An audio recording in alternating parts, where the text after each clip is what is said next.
1000 बर' बिजोंनि गुदि फरायसालिफोराव एबसुआ बेसेन नाङै फोरोंथाय होगोन। सनितपुर जिल्ला दुलाराय बर' फरायसा आफाद आरो सा दिखियाजुलि दखरा एबसुनि मददजों दुलाराय बर' फरायसा आफादनि आदब आरो गुन गोनां सोलोंथाइ मावथांखि बादियै बिलासिगुरि बर' गुदि फरायसालियाव फोरोंगिरि गैयै बर' बिजोंनि गुदि फरायसालिफोराव बेसेन नाङै फोरोंथाय होनाय बादाखौ बेखेवनाय जायो।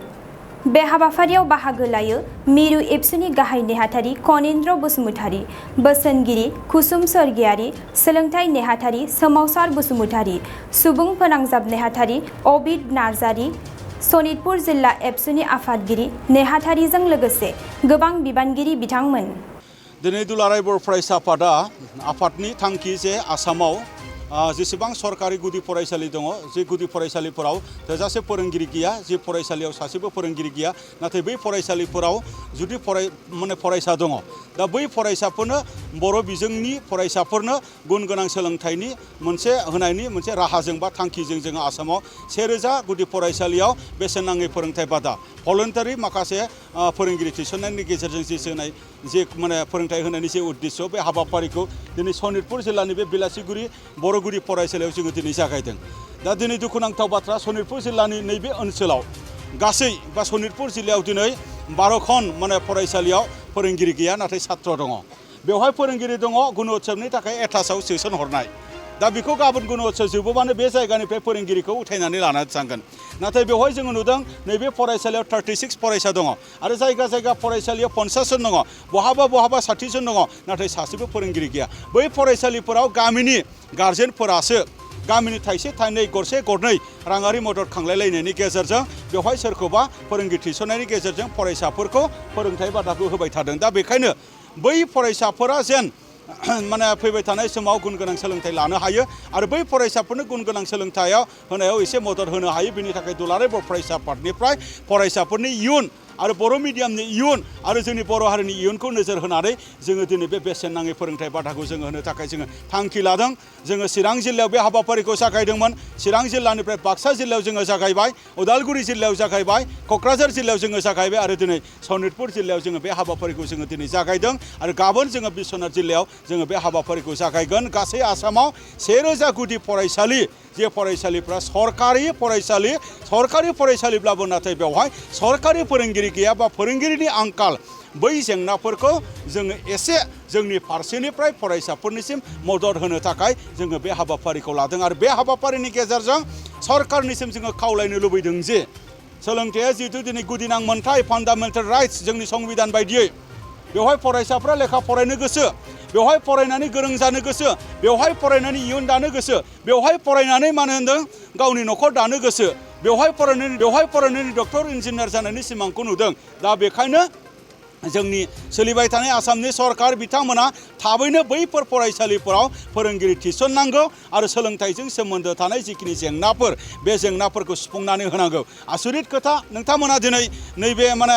मिडियानि गेजेरजों बेखौनो बुंनो लुबैदों, सरकारि फरायसालि बेवहाय मिड डे मिल सौफैयो, बेवहाय इउनिफर्म सौफैयो, बेवहाय स्कुल मेन्टेनेन्सनि थाखाय बोसोराव थाइसे थाइनै रां मदद हरनाय जायो, बेवहाय स्कुल बिल्डिं दङ, बेवहाय जल जीवननि बेवहाय आसुनि दङ, नाथाय बेवहाय फोरोंनो थाखाय फोरोंगिरि हरनो हायिया दुखु गोनां बाथ्रा जादों। दा बेखायनो बे जेंनाया थाबैनो जोबनांगौ सुफुंनांगौनि थाखाय आसाम सरकारा बेवहाय गोख्रों बिफाव लानांगोन, गोख्रों खामानि मावनांगोन, जेरैखि जाया थाबैनो जोंनो फोरोंगिरि नांगोन। आथिखालाव जे बे बर' मिडियामफोराव फोरोंगिरि गैयैखौ लाना ओनसोलनि रायजोफोरा गोबांथार बेबायदि जिंगायाव दङ। दायो ओनसोलनि रायजोफोरखौ नोंथांमोना मा बुंनो सानो?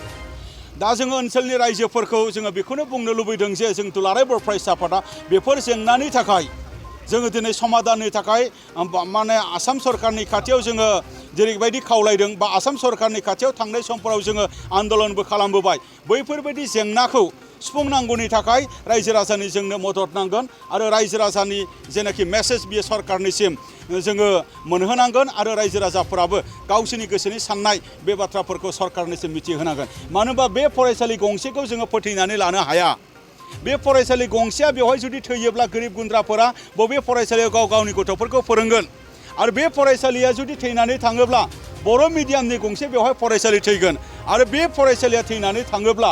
बेवहाय बर' मिडियामनि मोनसे बिजों थैनायनि बाथ्राफोराबो बेवहाय फैनो हायो दिनै जोङो खोनादों गंसेनि उनाव गंसे माने फरायसालिफ्रा थैलांबाय थादों बे थैलांबाय थानायनि जाहोनफोरा फरायसा गैयिनि थाखाय होननानै गोबाङानो बुंनो नागिरदों नाथाय बेवहाय गुदियै मा होनदों फरायसाया गैया जादोंब्ला दिनै बिमा बिफाफोरा फोरोंगिरि गैयि फरायसालियाव गावनि गथ' गथायफोरखौ हरनो गियो गावनि गथ' गथायफोरनि भबिष्यतखौ नायनानै गियो बिनि थाखायनो फरायसाफोरनि बिमा बिफाफोरनि मोनसे कनफिडेन्स बिल्डिंनि थाखाय गंफ्रोमबो फरायसालियाव थोजासे फोरोंगिरि थानांगोन अब्लासो नैबे फरायसालियाव फरायसा थागोन फरायसा थायोब्लासो बेवहाय बे माने मा होनदों फरायसालिया थांनानै थागोन दा बेखायनो बिमा बिफानिसिम मोनसे खावलायनाय जोङो खौसेयैनो नैबे फरायसालियाव फोरोंगिरि नोंथाङा सरखारि साख्रि नागिरदोंना नोंथांनि थाखाय मोनसे गोजोनथाव खौरां नोंथांनि थाखाय दं एडुकेट पइन्ट जेराव नोंथाङा सोलोंथाइ लानायनि गेजेरजों सरखारि साख्रिनि गुबुन गुबुन रोखोमनि गोब्राब आनजादफोरखौ उथ्रिसारनो हागोन आरो गावनि आथिङाव गसंथानो हागोन बे एडुकेट पइन्टआव नोंथांमोना SSC bank PO bank clerk bank एसअ UPSC FSC defence railway state insurance एएअ एडिअ एसिस्टेन्टजों लोगोसे स्टेट लेभेल जब आरो माखासे सरखारि साख्रिनि आनजादाव गोनांथि जानाय आयदाफोराव सोलोंथाइ लानो हागोन मख'नो गोनांदि बे सोलोंसालियाव साख्रिनिल' नङा बेयाव MBA आरो सैनिक स्कुल बायदियाव एडमिशननि थाखाय एन्ट्रेन्स होनो थाखायबो सोलोंथाइ लानो हागोन